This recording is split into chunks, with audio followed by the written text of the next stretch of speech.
Good morning, welcome back to the greenhouse. It's now Monday morning. The weekend rather got away from me, but in a good way. I got loads done because, well, I just cracked on and I didn't worry about filming. But I'm going to fill you in on what I've been up to now. I need my book because I've done that much. Oh, back to last week because now we're on the Monday. Okay, so what did I do? You know what took my attention? In here. And it's because I was filming, and I think sometimes it's only when you film that you have to confront things that otherwise you may have been ignoring. And when I did the filming in here, number one, it looked like a jungle, and number two, I could no longer ignore the aphid situation on the aubergines. So what I decided to do was kind of move everything about in the greenhouse. So the aubergines came out.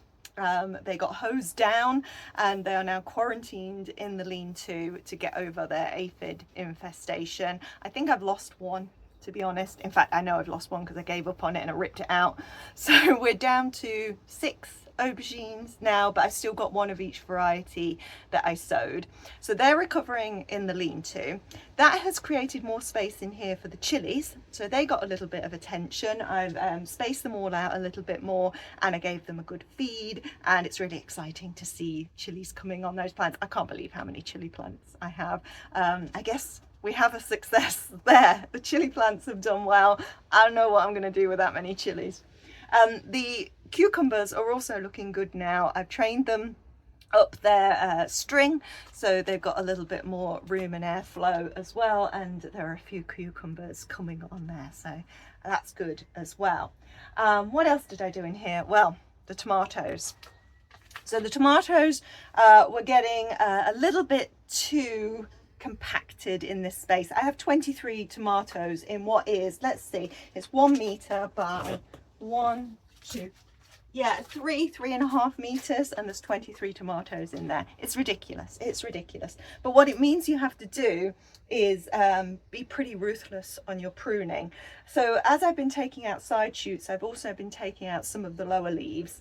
But now I've gone through and I've had a really good prune. So in amongst here, if there was any really congested areas, I've thinned those out. And something I don't see people often do, but it's something that you can do, like I've done here, is, so this is a higher leaf, and you don't really want to be getting rid of some of the higher leaves, but you can just nip off the ends, and especially these ones, which are in my walkway. I don't want tomato plants coming all over here, so I just nip off the ends, and that can really help with congestion in the middle as well. I haven't topped any yet, so these ones are just reaching the top. So I think you want about 5 trusses before you top, and I can sort of lead them along the strings or these wires if need be. But yeah, it's great now because so much more of the foliage has been thinned out. You can actually see the tomatoes, and of course that's good for the tomatoes because the sunlight can get to them and ripen them. You've got better airflow going through, and also anything that looked a little bit damaged I nipped off. But so far so good with these tomatoes. So I think that was the greenhouse sort out. Then what did I do? Well, let me take you to the beds that we were filling up when I last left you. If I look a little hot and sweaty, it's because I've just been watering the greenhouse, feeding the tomatoes and watering out here in the veg bed. I did realise that this is probably something where I go wrong quite a bit, is I just don't water very often. And now it has been very rainy, so I've sort of had that excuse, but actually with these raised beds, I think they need more water than I tend to give them. Oh great, someone started strimming. I haven't got the microphone on. There we go, microphone on. Oh, look at that. Look at all those blackberries. And they've started coming. I've been having a few as I've just been passing by, picking them off the bush. Anyway, hopefully this is better audio. That will, yeah, teach me for being lazy. Right, so what did I do in these veg beds? Right, if we come down, so I have put in the Badger Flame beetroot. I'm going to cover these in a moment after I've shown you them because the birds have already been having a little go. I managed to fit the garlics in beside them on this side, and then the carrots are just growing there. So that saved a little bit of space. So I've still got a gap here in the middle. So what shall we put there?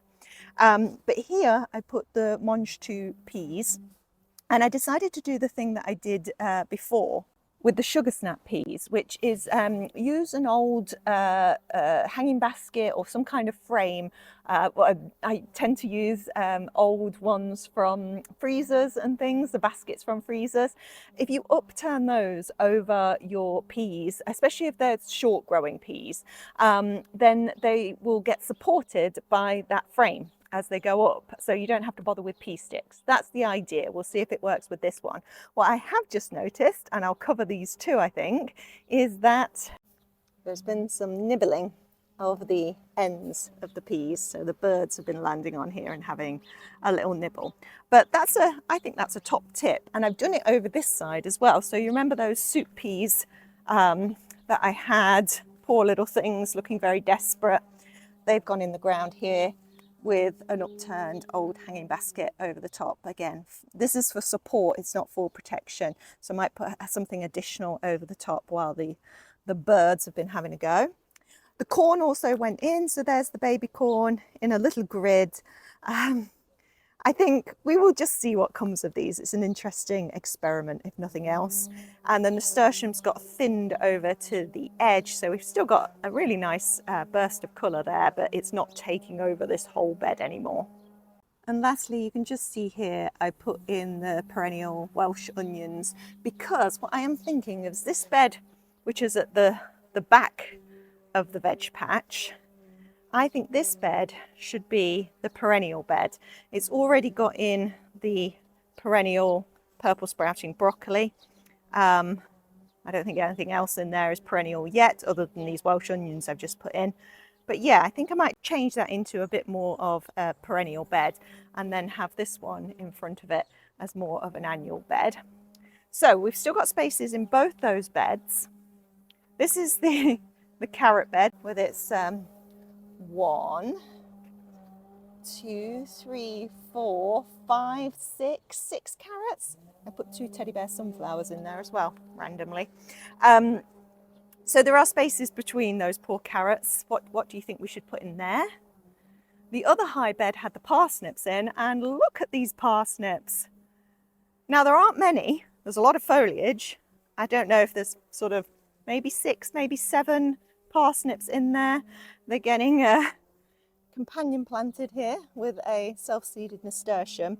And the other thing in here is my pink panther onions, which maybe are getting a little bit shaded out by the parsnips, but I'm calling that bed a success. So if we go through the archway. Now, this is the other thing I did yesterday. This is my cherry tree, and it is about half the size that it was yesterday. So now is the time to prune soft stone fruit trees. So I've done the cherry. I haven't done the plum at the back of the garden yet, but that cherry is done. And basically I took off the branches that were coming out over into the path, and took everything down by about 1/3 from the top. Is that decent? I think that looks quite good. In fact, from this angle, the whole garden looks quite good.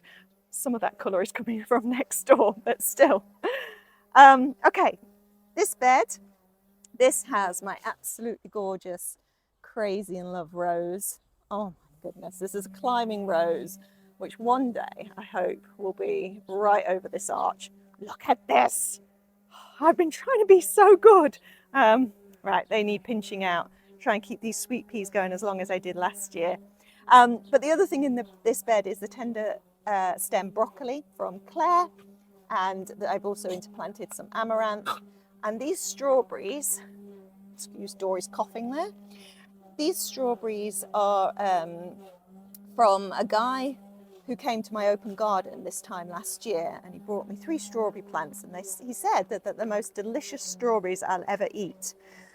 So far, that has not been my experience. They've been a bit mealy. I mean, they don't look delicious, do they? I wonder if this is what I was talking about before, me underwatering. Okay, so that bed's fine. And then, oh my goodness. For all those fails on the plot, this, Does it make up for all of them? I'm not sure, but it makes up for a lot of them. They look absolutely terrific. This is, of course, the ochre. And I had ochre in the bed behind me that I just showed you, but this is where the majority of the ochre is.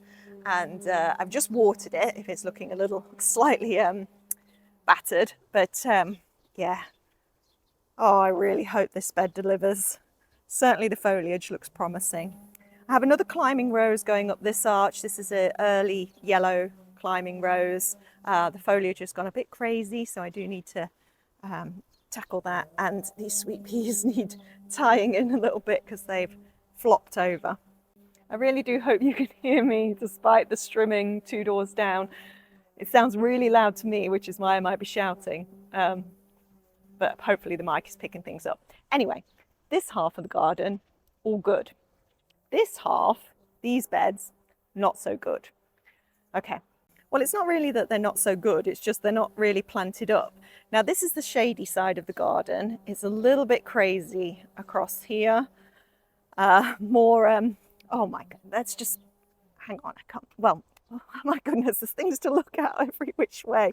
Apples, first of all, fantastic. I did that, another thing I did yesterday. So this had this little, what would you call those? I don't know, a branch, had 3 apples on. So I took one off, and I think the same over here. So I took one off there because none came down in a June drop. So I decided to thin them a little myself. It was a bit of a scary thing to do.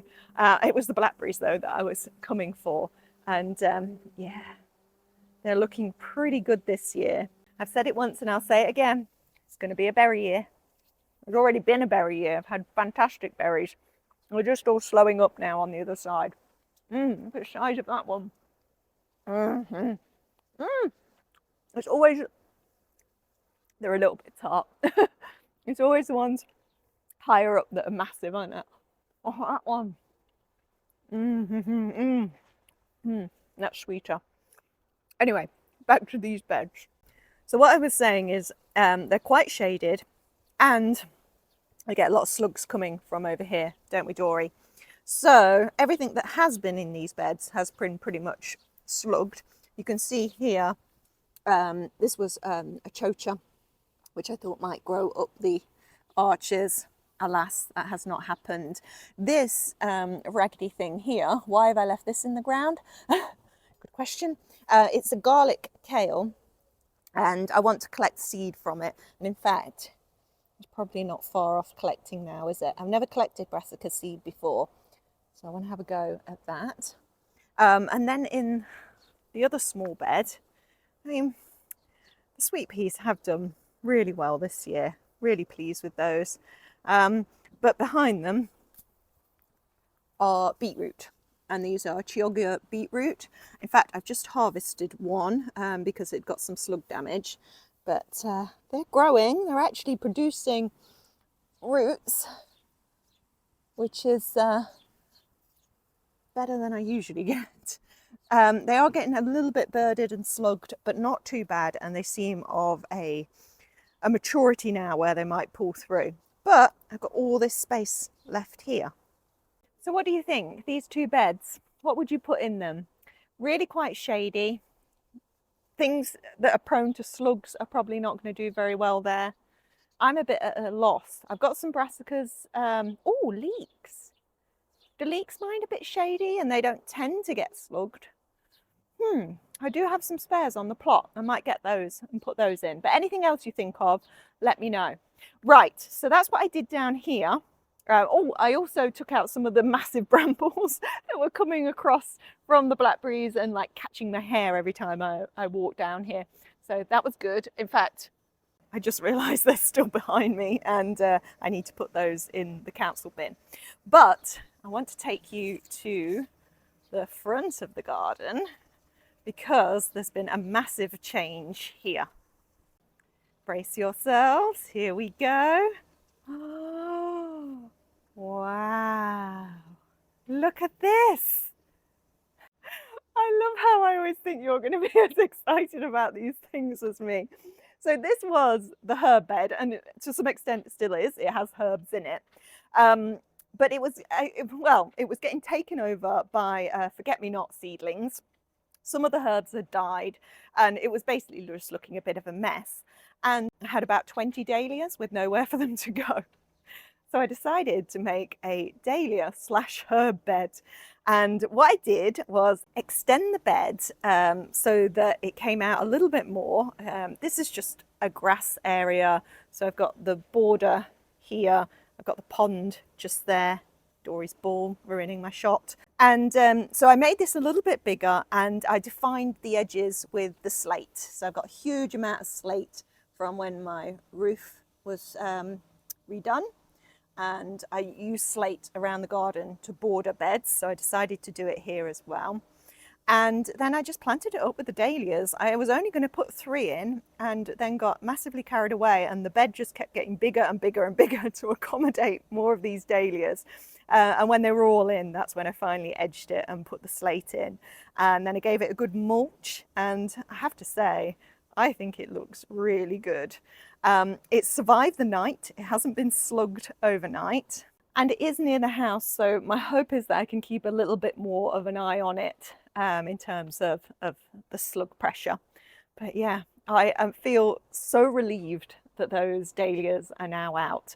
They were weighing on me, I have to say. So every single dahlia is now out, either in this bed or in the planters with where the smaller dahlias are.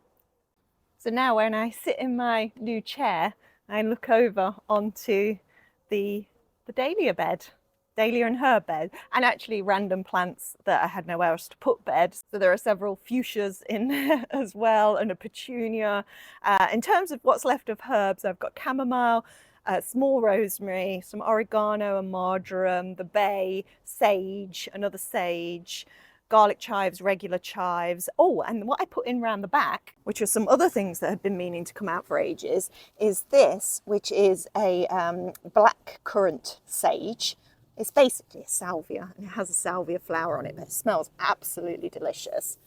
Then my Vietnamese coriander, which I've been cautious about putting out because I don't know that I'll remember to bring it in for winter because it's not necessarily hardy. And the other one behind this sage is the garlic cress that is a perennial.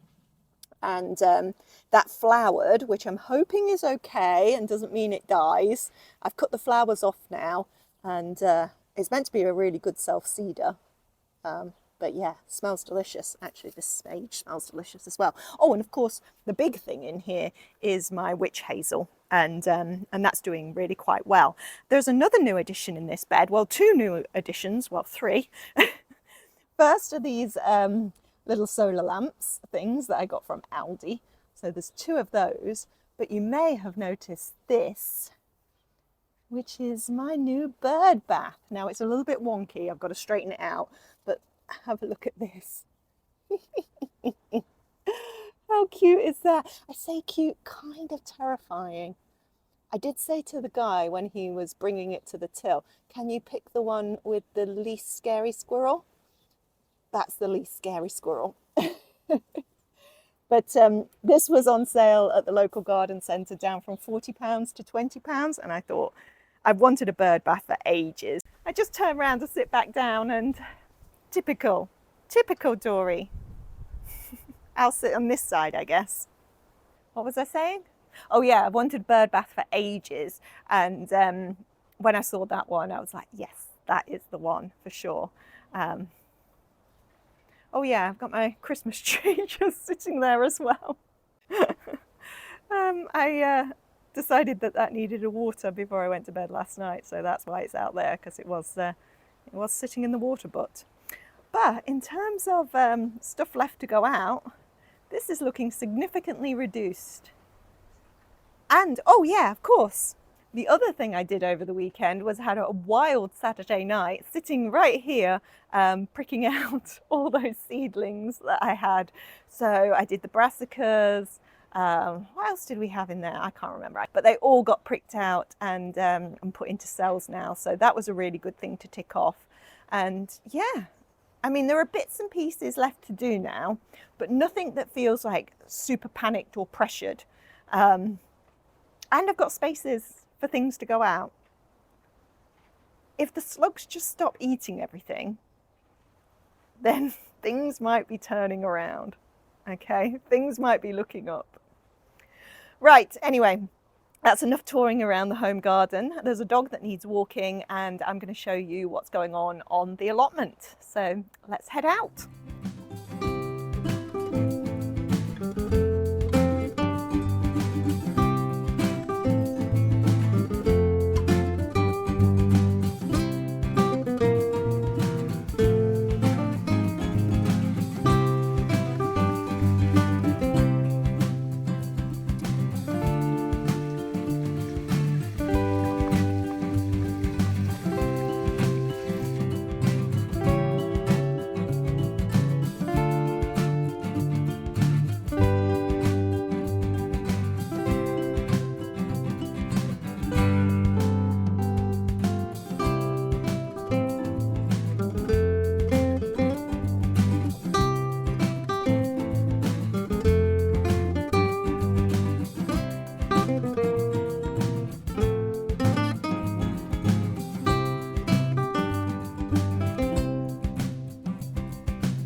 Well, good morning. It's now Wednesday.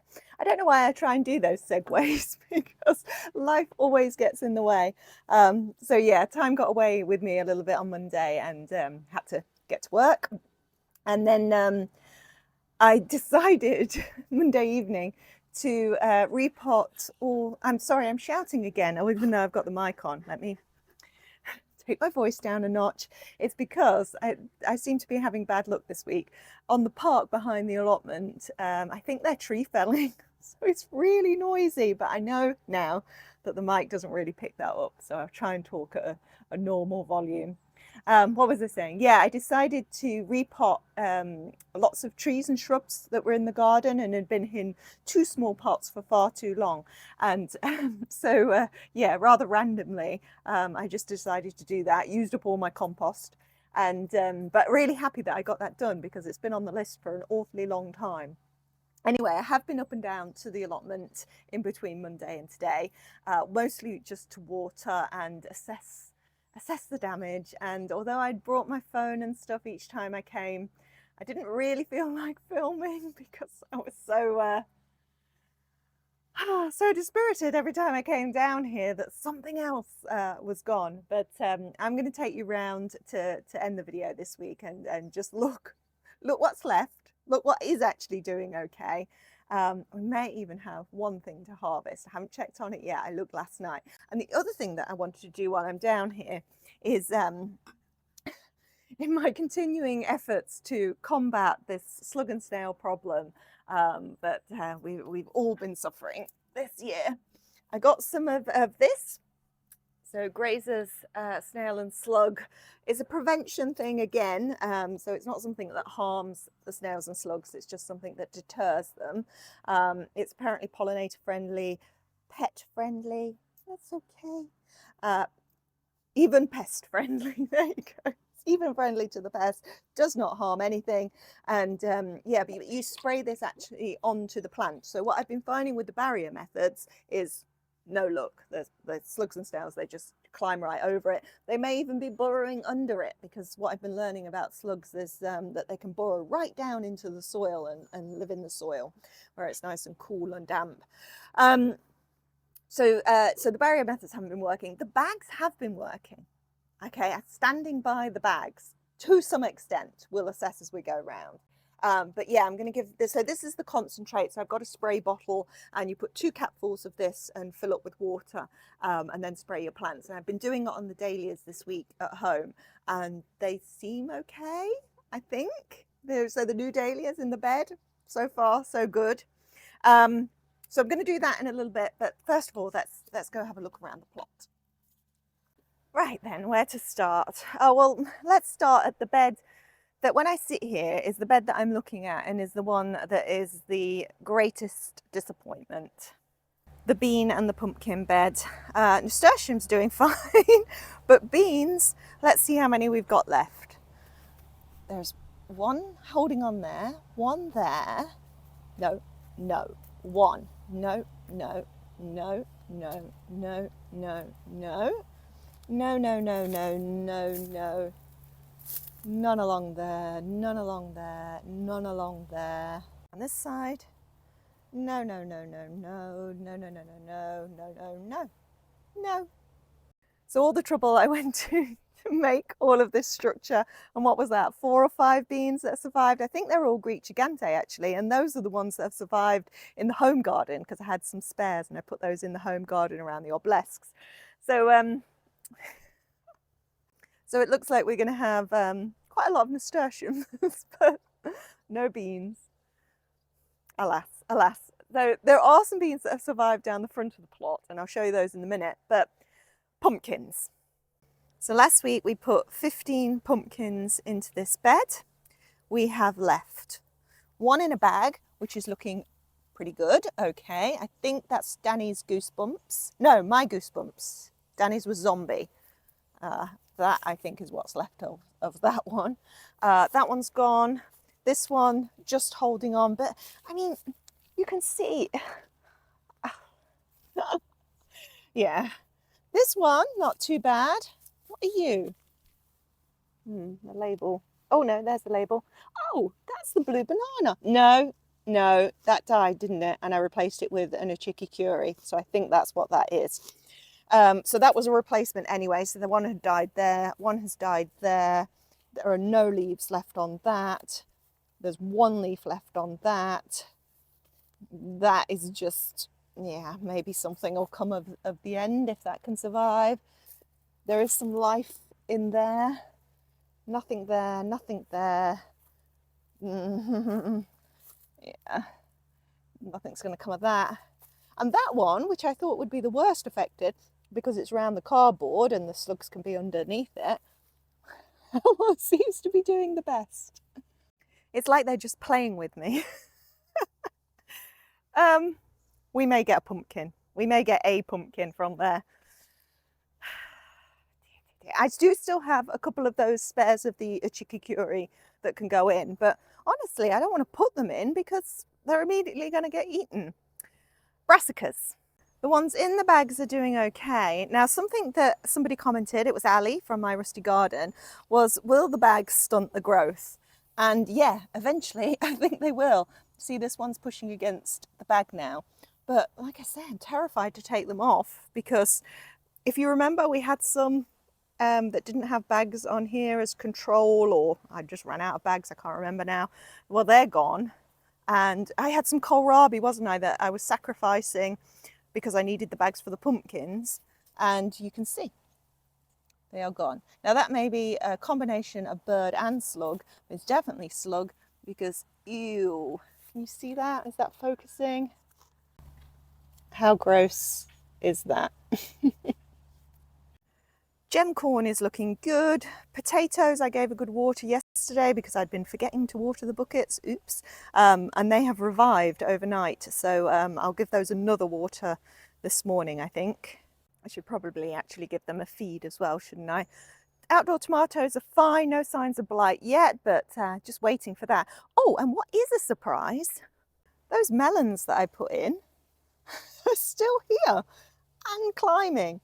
I mean, it'll be so ironic if the one crop that is successful is blooming outdoor melons. Courgettes, so the ones in the bags are okay-ish. The ones outside the bags are actually all right. And again, this is what I was saying last week, a really big, oh, don't fall down the moat, slug habitat behind here. And yet the ones in this bed have done better. Now, they haven't done perfectly. Obviously, there is still damage. Look, eek. But some are looking pretty good. And this is what I was saying we might be able to harvest. Look, my first courgette. Now, really, that should get a little bit bigger, but I'm loath to leave it in case it gets eaten. Amaranth is coming up nicely now as well. That seems to be liking this bed. So, yeah, courgettes I had very little hope for, and yet they're surprising me. What else have we got?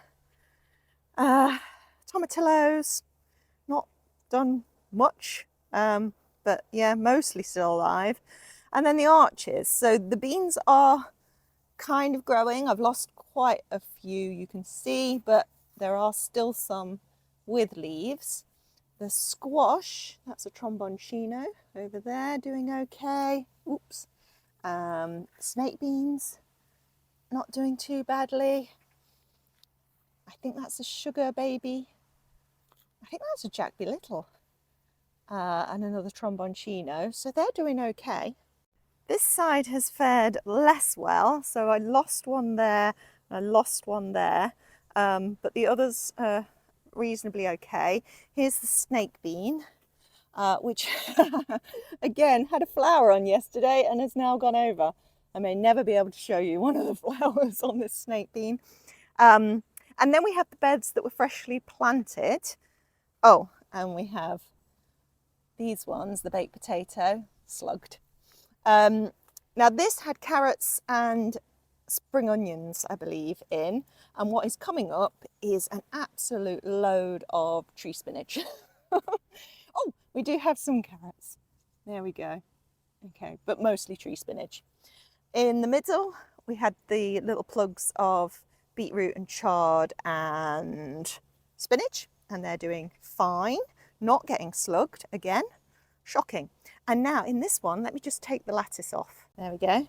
This is radish, beetroot and perpetual spinach. And the radishes have come up great. They have suffered a little bit of a nibble, but we've got some beetroots coming too. And the spinach is coming up. And weirdly, no tree spinach in this bed. But it's the same bed, I mean the same big bed, and the same compost. So that's kind of bizarre, but that's fine. Leeks are fine. They've put on some growth. They're all good. Still nothing in this middle bed. And we'll just do lastly the corn. So I've taken the netting off of the bed frame bed now because the corn was beginning to push up against it. In particular this one, which now has its flower head. Yay. So we may get corn. All the beans in that bed are gone. And just lastly, the patty pans.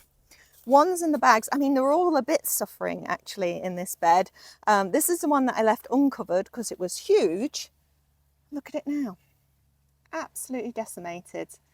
So even when they are big, you see, the slugs will get them. And when you've got something like that that looks healthy but small, you really don't want to take the bag off, yet they're not going to get pollinated with the bags on. So it's a little bit difficult. So beans and pumpkins have been a little bit of a disaster. So what I'm going to do is try another line of defence. Oh my God, there's miscanthus grass, there's strolch, there's bags, everything going on here, and still they attack. But I'll almost try anything at this point, you know, as long as it's not killing anything. So yes, I'm going to do that. I'm going to go give everything a little spray, and yeah, we'll have to perhaps test taking some of the bags off soon. In the meantime, have a really good week, and I shall see you next time.